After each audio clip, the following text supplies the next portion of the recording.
Hi, everybody. This is Drew Tomlin from the Association for Middle Level Education, and you are joining us for a conversation with Sandra Wozniak. Sandra Wozniak is the president of the New Jersey Association for Middle Level Education, a curriculum director for Trago Ed. It's a nonprofit that works to help educational leaders make and implement great decisions, and she is a veteran of the middle school classroom, 33 years, and lived telltale and proud of it. So thank you, Sandra, for taking the time to talk to us today. Thanks, and good morning, everyone. Awesome. And of course, we're here to talk a little bit more about the article that you've written here for AMLE magazine entitled Making Tough Technology Decisions, something that a lot of people wrestle with in the middle grade. So thanks for the great article, and I'm sure it will be a great conversation. And we're going to get straight into the questions. It's an inspirational one, of course. What inspired you to write this article? Why now? Well, I think one of the things that really inspired me was those cringeworthy headlines that about things that go wrong with big tech decisions. I think in education, we cannot afford to waste money, and we can't afford to ignore the importance of having these tools. And every time a big project goes down in a burst of flames, it seems like other projects might get turned down. So, back in my day, the big question was Mac or PC. And I said, things have gotten a little more complicated since then. So over my years in the middle school, I have developed two passions. One is all the really cool ways that technology can has evolved and that it can enhance what we do in the classroom. And the other is the capacity for teaching kids and adults how to be better thinkers. Just like you can be taught how to draw, you don't have to be born with the ability to make a good decision. You can actually be taught how to make a better decision. Right. So, I ran a couple of ed camp sessions with people who were facing big tech decisions and sort of, found out what they did right and what they thought they did wrong, and, thought maybe an article on that might help others.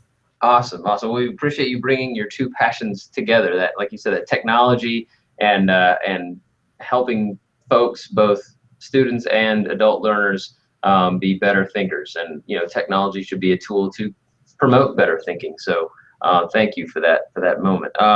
So one of the best practices that you mentioned in your article for adequate technology integration is providing a sound infrastructure. Which is clearly a huge step to making sure that happens successfully. So the question, and it's a difficult one, but how does a school system get started with that, especially if there aren't a lot of funds to make it happen? Well, I think that the key is getting started in a logical and a strategic manner. Especially when there aren't a lot of funds. If you don't have a lot of money, there's no wiggle room for mistakes here. So let's take the problem apart. And, as Grant Wiggins said, you have to start with the end in mind. That is exactly what you have to do with this problem.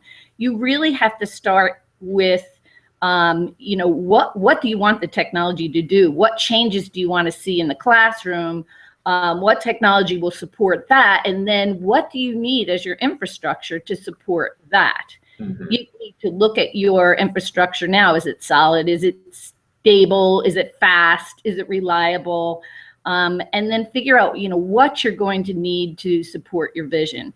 And without looking at it in a logical way, you're not ever going to that's the key step, because it determines whether or not when you turn that technology on, it's going to actually work. Right. And nothing more frustrating, or nothing will shoot a project down faster than having it in the classroom ready to go, and you turn the switch and the fuse blows. So, exactly. It is the most important step.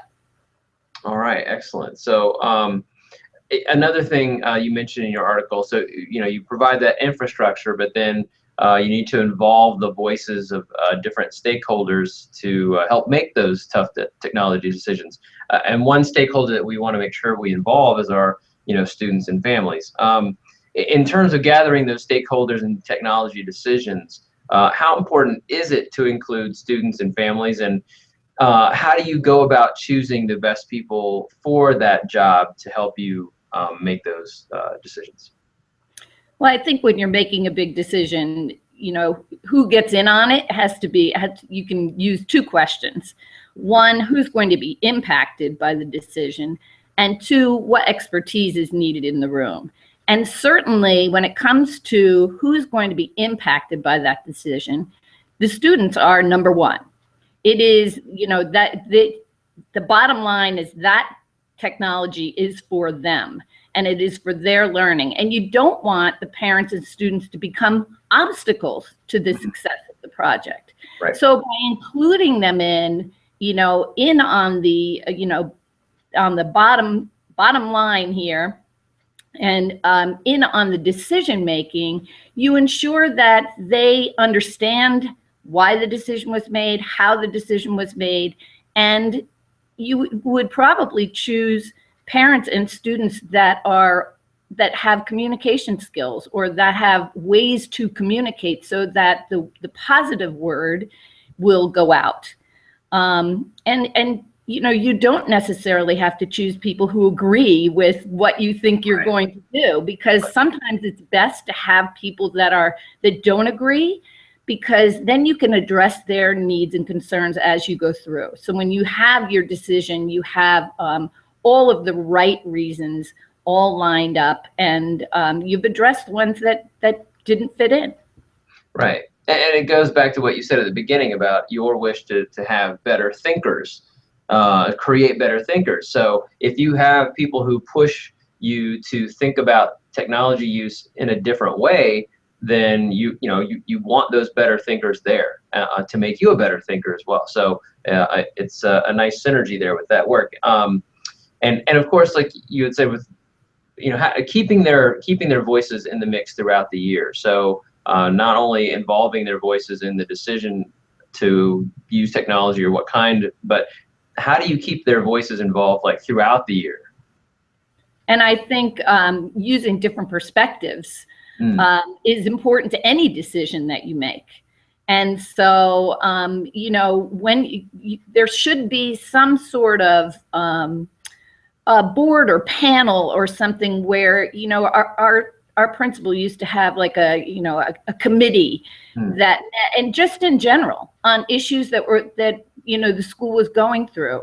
And I think having parents and students involved in that is important, because you need their perspectives. They are part of any decision-making and problem-solving process that you're going to go through in a school.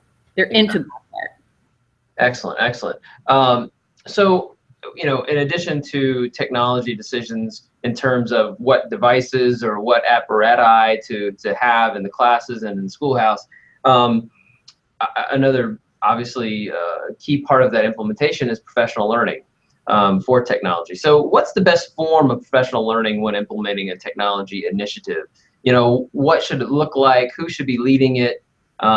Anything else to consider? Well, first of all, in my mind, there's no start and end to professional development.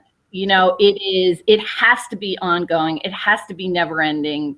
And there are so many cool opportunities, especially because of technology, for that ongoing learning that,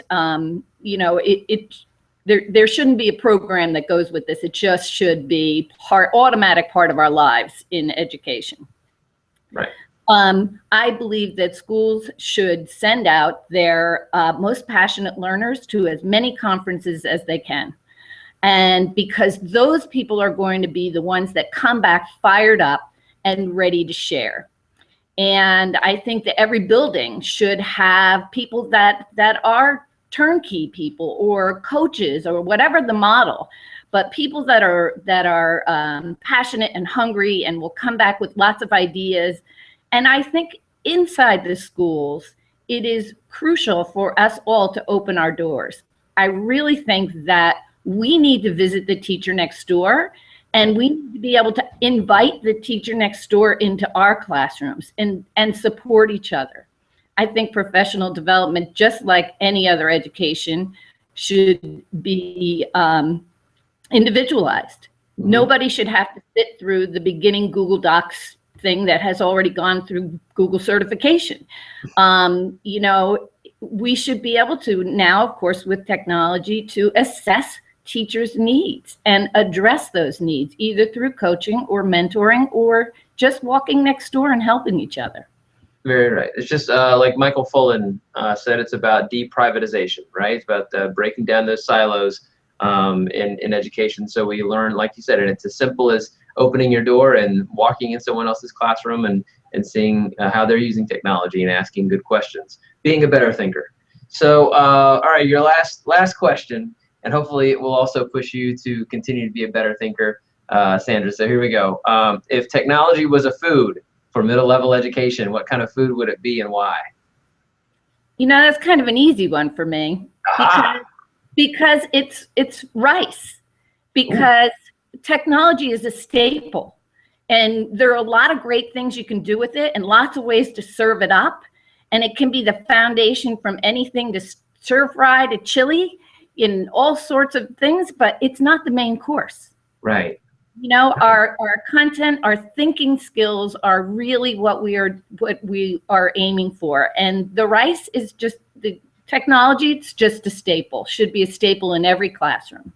Exactly.